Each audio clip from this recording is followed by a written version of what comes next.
Raysal wasaaraha xukuumadda federaalka Soomaaliya mudane Xasan Cali Khayre ayaa khudbad ka jeediyay maanta madasha 19aad ee dooxa.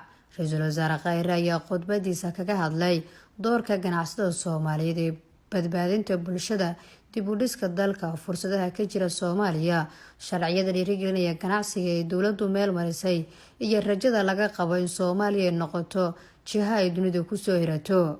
Raysal wasaaraha ayaa cadeeyay in markii ay burburtay dowladii dhexe ee Soomaaliya waxa kaliya ay bulshada Soomaaliyeed ku badbaadeen uu ahaa ganacsiga gaarka loo leeyahay oo hantay kalsoonida dadka ay dhaqaalaha ka sameynayaan. Remarkably, the strong and vibrant Somali business community became the backbone of our nation for 30 years, providing much-needed goods and services. Even at the time when movement of people from one region of Somalia to other was restricted due to conflict, it was only the business community that accessed every part of our country.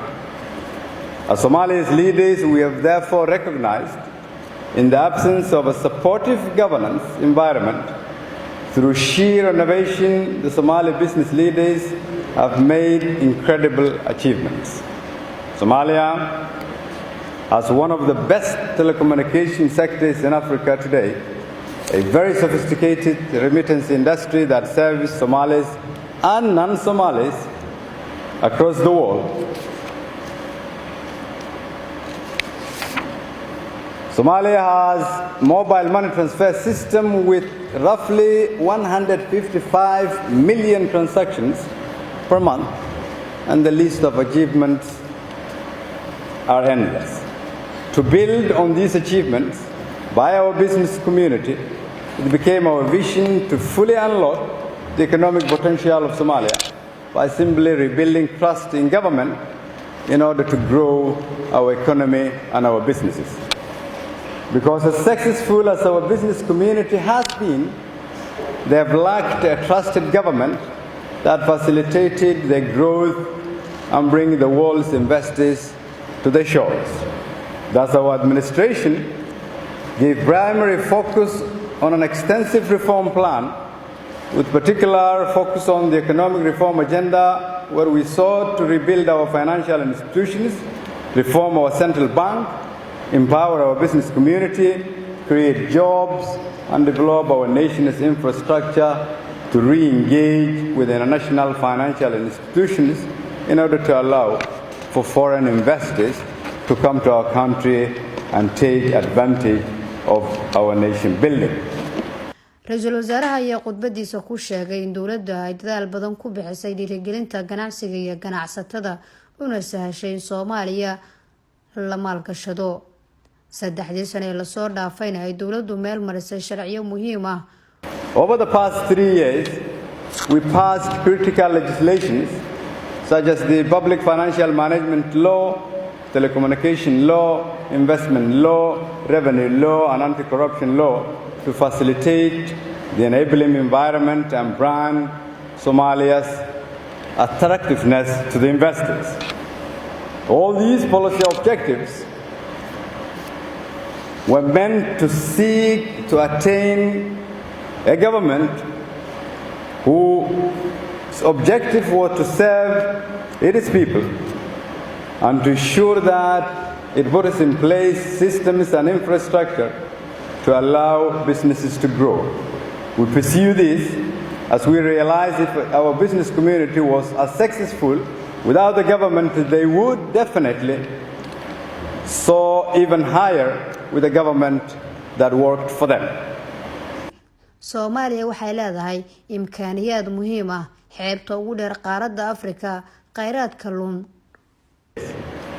We envision a Somalia that has immense potential, the longest coastline on the African mainland, untapped potential, including its fisheries, agriculture, oil, minerals, and gas, and service economy based on our strategic location geographically. The country's other productive resources also include huge potential for investment on arable land and more than 50 million livestock. These resources can deliver rapid economic growth with significant impact on the people's livelihoods.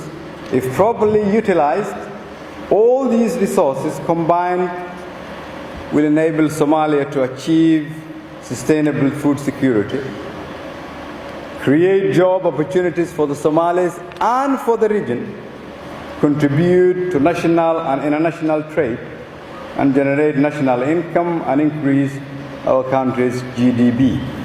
Raysal wasaaraha ayaa khudbadiisa ku muujiyay in Soomaaliya ay noqotay jiha cusub oo dunidu ku soo hiranayso sanadaha soo socota, maalgashayaashuna aysan qayb ka qaadan oo kaliya dib u dhiska dalka Soomaaliya, balse ay sidoo kale ka faa'iideystaan khayraadka iyo imkaaniyaadka dalkeenu. We envision a Somalia that has immense potential, the longest coastline on the African mainland, untapped potential, including its fisheries, agriculture, oil, minerals, and gas, and service economy based on our strategic location geographically. The country's other productive resources also include huge potential for investment on arable land and more than 50 million livestock. These resources can deliver rapid economic growth with significant impact on the people's livelihoods. If properly utilized, all these resources combined will enable Somalia to achieve sustainable food security, create job opportunities for the Somalis and for the region, contribute to national and international trade, and generate national income and increase our country's GDP. We truly see Somalia as the new frontier for decades to come.